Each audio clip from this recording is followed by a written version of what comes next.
It is my honor to invite our keynote speaker, permanent representative of Pakistan to the United Nations, Ambassador Asim Iftikhar Ahmed, for his keynote remarks. Ambassadors, you have the floor. Thank you, Excellencies, Ambassadors, colleagues, ladies and gentlemen.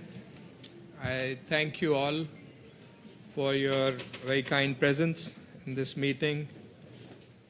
Allow me to begin by recalling the political declaration adopted at the Second World Summit on Social Development in Doha last November. That declaration reaffirmed a fundamental truth that social development and social justice cannot be ensured without peace, dignity, and inclusion. It recognized that development cannot take root where societies are fractured by violence, conflict, and prolonged insecurity. And above all, it committed us to a shared responsibility to focus our efforts on those who are farthest behind, including communities living in conflict-affected and occupied territories. So, mired against that commitment, today's discussion acquires a particular sense of urgency because across continents, millions of people live under the shadow of conflict, occupation, and instability. For them, social development is not just an abstract policy goal. It's a daily struggle because schools are disrupted, healthcare systems are strained or destroyed, livelihoods collapsed, and social cohesion eroded. Children grow up amid fear rather than opportunity. And women shoulder disproportionate burdens of deprivation and are subjected to sexual violence. And entire generations inherit trauma instead of hope. These realities remind us that conflict not only results in humanitarian crises, it poses one of the most profound structural barriers to social development and social justice. Today also marks, ladies and gentlemen, Kashmir Solidarity Day, a day of deep significance for the people of Kashmir and Pakistan. On this day, we reaffirm our unwavering solidarity with the people of Jammu and Kashmir and renew our determination to ensure that their suffering and sacrifice are remembered and are also renew our pledge to support their just struggle for self-determination and freedom from occupation. We are reminded that behind every statistic lies a human story of mothers waiting for sons who never returned, of children growing up amid fear rather than freedom, and of a people whose everyday life is shaped not by free choice, but by subjugation. And for the people of Indian illegally occupied Jammu and Kashmir, occupation is a permanent condition lasting more than 7 decades that affects every facet of their daily lives: education, employment, mobility, expression, and hope itself. Their lived reality is one of interrupted childhoods, constrained aspirations, and a future held hostage by uncertainty. To speak of social development in such circumstances is to confront a painful truth. When dignity is denied and voices are silenced, development becomes an illusion rather than a promise. Ladies and gentlemen, with the presence of nearly 900,000 Indian occupation forces in Jammu and Kashmir, civilian life has been subjected to extraordinary militarization. Enforced disappearances, extrajudicial killings, arbitrary detentions, and pervasive impunity have left families fractured and communities traumatized. These practices have inflicted deep psychological scars, eroded trust, and damaged the social fabric of the Kashmiri society.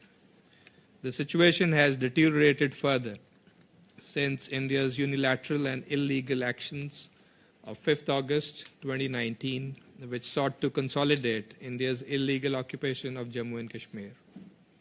These actions were accompanied by sweeping measures that have dramatically shrunk the civic space. Independent media has been silenced, civil society organizations constrained, peaceful assembly has been criminalized, and freedom of religion denied, and political participation has been curtailed. Journalists, human rights defenders, academics, community leaders operate under constant threat, while ordinary citizens face surveillance and reprisals for exercising their basic freedoms. The erosion of civic space has deepened mistrust, compounded the trauma, and stripped the Kashmiri society of civil liberties. And the impact is visible across key pillars of social development, because that's what we are focusing. Education has been repeatedly disrupted by prolonged lockdowns. School closures and communication blackouts are there. One of the highest internet shutdowns in the world have denied students access to learning, isolated young people from opportunity, and severed their connection to the outside world. Healthcare has been similarly constrained with restrictions on movement, delaying emergency care, interrupting the supply of essential medicines, and exacerbating an already severe mental health crisis, particularly among women and children. Economic life has not been spared either. Prolonged curfews and instability have devastated livelihoods, crippling tourism, agriculture, handicrafts, and small businesses, the traditional foundations of economic self-reliance in Kashmir. Youth unemployment has surged, deepening poverty and eroding prospects for a dignified future. In such an environment, social development cannot be sustained, and social justice remains beyond reach. Ladies and gentlemen, the people of Palestine continue to endure similar grave social and humanitarian consequences arising from prolonged occupation, recurrent violence, displacement, and the destruction of entire civilian infrastructure, such as in Gaza. The denial of education, healthcare, housing, and livelihoods has entrenched cycles of vulnerability and despair, with women and children bearing the heaviest costs. Their experience, like that of the Kashmiri people, underscores the devastating impact of occupation on human dignity and social progress. For the peoples of Kashmir and Palestine, therefore, social development and social justice cannot be fully realized without the realization of their inalienable right to self-determination, as enshrined in the Charter of the United Nations, as affirmed in the two key covenants on human rights and several UN Security Council resolutions. If the international community is serious about leaving no one behind, then our social development agenda must confront these stark realities honestly and consistently. The commitments made in Doha on inclusion, access to essential services, social protection, dignity, and international cooperation must apply equally to those under occupation, because they cannot be deferred, diluted, or selectively applied. So let us reaffirm clearly and collectively that the people of conflict-affected and occupied territories will not be rendered invisible in our pursuit of progress. Leaving no one behind must mean no exceptions, no selectivity, and no silence. I thank you for your attention and I look forward to a substantive and forward-looking discussion in the panel. Thank you very much.